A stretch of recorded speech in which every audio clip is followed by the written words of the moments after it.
No 15º ano do reinado de Tibério César, malucão, sendo Pôncio Pilatos governador da Judéia, Herodes, tetrarca da Galileia, já era no tempo da tetrarquia, Herodes o Grande estava morto já há mais ou menos 30 e tantos anos. Então isso aqui já são os Herodes descendentes dele.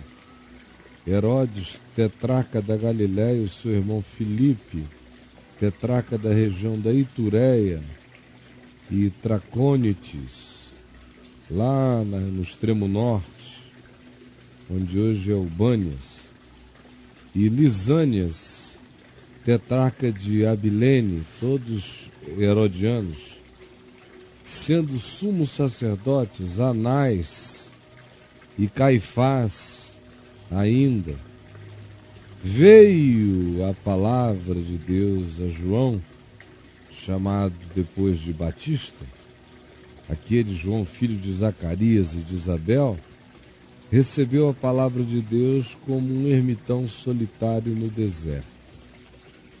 E ele percorreu toda a circunvizinhança do Rio Jordão, para cima e para baixo, pregando o batismo de arrependimento para remissão de pecados. Batizava as pessoas nas águas do Jordão. Foi para cima e para baixo, usando o Jordão como rota, como highway. As populações todas se reuniam em volta da água, era o único rio, portanto, onde tinha gente. Assim ele percorreu essa região, conforme está escrito no livro das palavras do profeta Isaías. Voz do que clama no deserto. Preparai o caminho do Senhor, endireitai as suas veredas.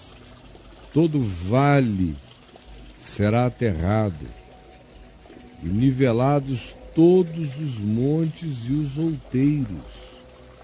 Os caminhos tortuosos serão retificados, e os caminhos escabrosos aplanados, e toda carne, todo olho verá a manifestação da salvação de Deus, que visitará essa população. Dizia João às multidões que saíam para serem batizadas por ele.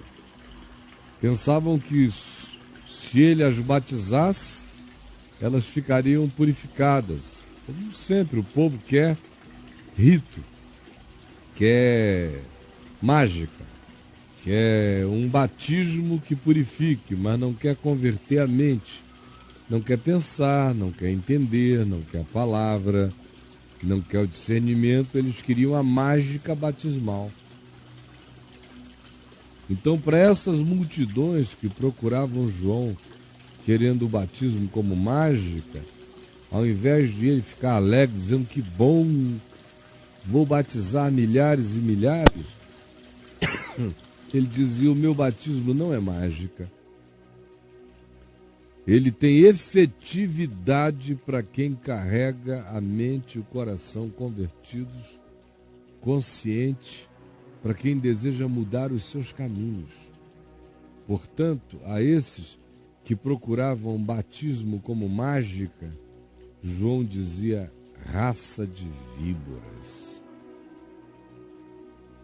Quem vos induziu a fugir da ira vindoura, procurando o meu batismo como se fosse uma mágica purificadora?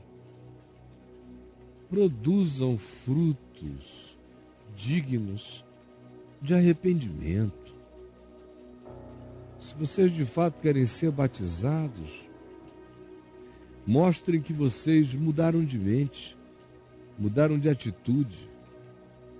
E não fiquem com outra mágica, nem a do batismo, nem a mágica da frequência, do pertencimento. Não comeceis a dizer entre vós mesmos: nós somos filhos de Abraão, Graças a Deus somos evangélicos, fui criado no lar cristão, porque nada disso importa diante de Deus. Porque eu vos afirmo que dessas pedras aqui, como essa que tem um formato de um coração, eu vos afirmo que dessas pedras, Deus pode fazer surgir filhos genuínos e sinceros a Abraão. E também já está posto o machado à raiz das árvores. Toda árvore que não produz bom fruto é cortada e lançada ao fogo. Não adianta ficarem com magia nem com apelação.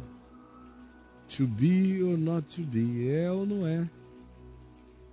Então as multidões começaram a interrogá-lo, dizendo: que havemos, pois, de fazer, João? Ele já tinha dito: arrependam-se. Mas o pessoal quer agora a magia da mastigação. O que é que devemos fazer, João? Querem o óbvio, não querem se entregar à verdade, cujo testemunho já está dado no coração. Então respondeu-lhe João: quem tiver 2 túnicas, está sobrando? Você é um cara que tem bens, tem dinheiro, tem poder? Quer saber o que é arrependimento? Ora, arrependimento para quem tem grana sobrando, dinheiro sobrando, é repartir. Sujeito cheio da grana que não reparte com ninguém, não se arrependeu. Pode dar o dízimo, pode frequentar, pode fazer o diabo a 4.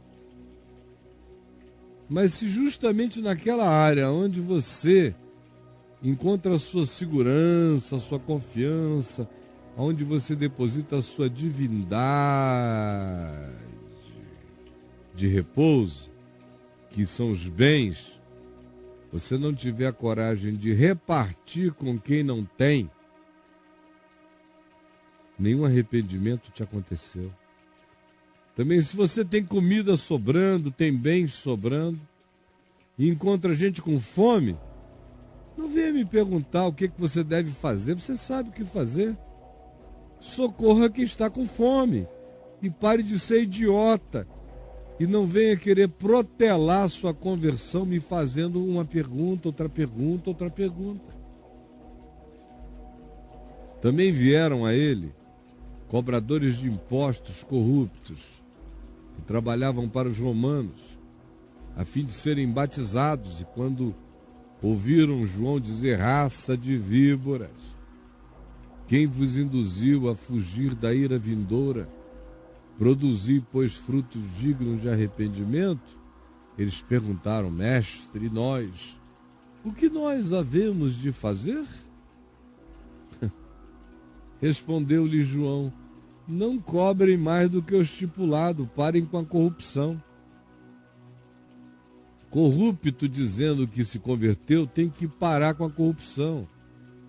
Lobista que vive de fazer tráficos de influência indiscriminado, que vende a mãe para ter acesso a um negócio, pare de fazer o lobismo da perversidade.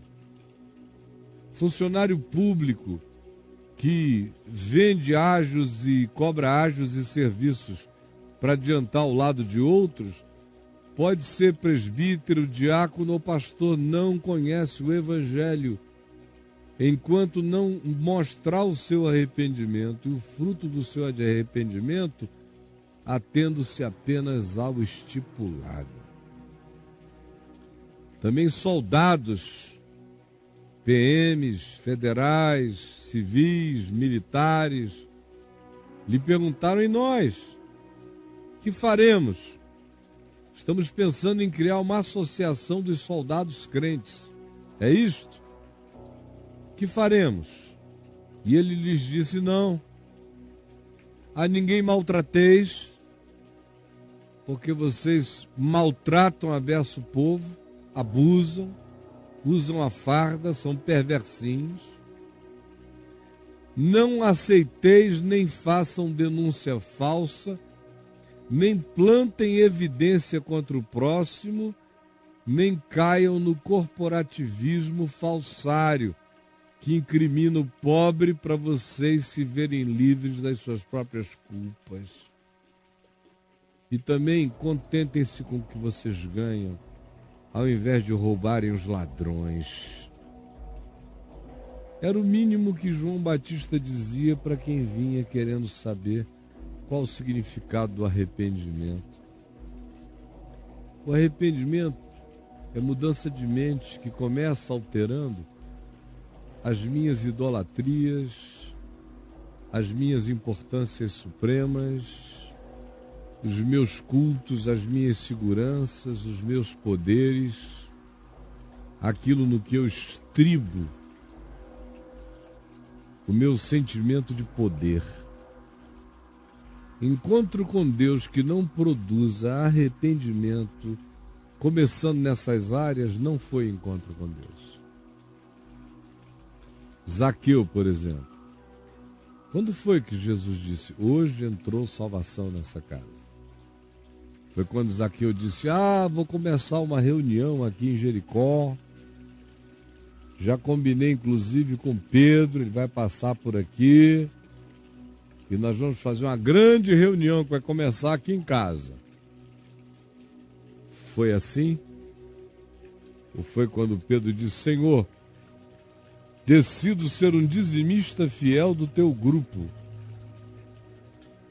Ajudar-te-ei junto com essas mulheres que te acompanham desde a Galiléia, botando finanças. Foi assim? Foi quando, depois de ouvir a palavra, o coração se comoveu e ele olhou para trás e disse, o meu Deus é o dinheiro, eu cultuo a grana, poder. Eu sou ganancioso, sou ávido. Eu sou usurário. Eu arranjo 1000 desculpas para acumular e acumular. E o evangelho entrando. Chegou uma hora que o homem arrebentou.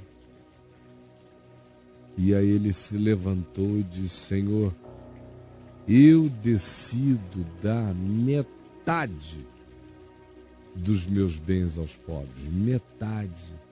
50% de tudo que eu chamo meu, eu vou distribuir com os pobres já. As causas da miséria, da pobreza, da fraqueza, metade eu vou dar. E eu vou inventariar todo mundo que tem queixa contra mim. Um monte de processos contra mim. E se em alguma coisa eu defraudei alguém, com certeza eu sei que defraudei, que eu abusei, que eu peguei, que eu soneguei, que eu explorei. Eu vou pegar essas pessoas que minha consciência diz que eu abusei delas mesmo. E eu vou devolver 4 vezes mais o que eu fiz. Aí Jesus disse, hoje entrou salvação nessa casa. É igual você achar que tem algum crente aqui no Congresso, só porque eles frequentam igrejas evangélicas. Só tem ladrão. Enquanto eles não pararem com as suas ladruagens, com as suas mentiras, com as suas corrupções, com as suas safadezas, com as suas canalices, eles podem ser diáconos, presbíteros, dizimistas das igrejas, despachante de pastor, mas é tudo perverso não convertido. A mesma coisa os empresários. Tem gente aí que tem dinheiro para sustentar muitas vidas suas e dos seus filhos. E guarda mais e é econômico. E não é capaz de ser generoso com o próximo. Não perde um culto. Mas Deus não os conhece. Jesus não os conhece, o coração deles é inconverso. A conversão da gente tem que atingir justamente aquela área do nosso culto. Como uma garota de programa que chega aqui, como milhares chegam. Imagina, se ela só chegasse e fizesse o que a mãe de algumas sugere que elas façam. Minha filha, ganhe essa grana toda e depois dê o dízimo lá na minha igreja que está tudo coberto. Até que elas vêm, começam a me ouvir, o evangelho entra nelas. Aí elas dizem: Caio, decido parar de fazer programa.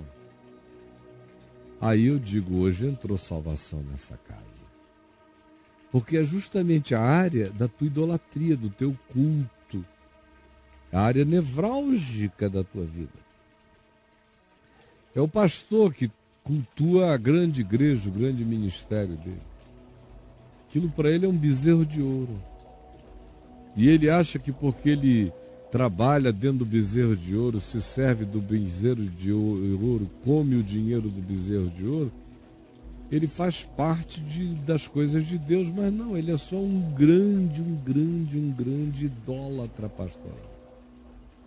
Enquanto ele não tiver a coragem de dizer: Senhor, eu resolvo largar a loucura desse culto, dessa exploração que eu faço até hoje, eu vou optar e viver uma vida simples.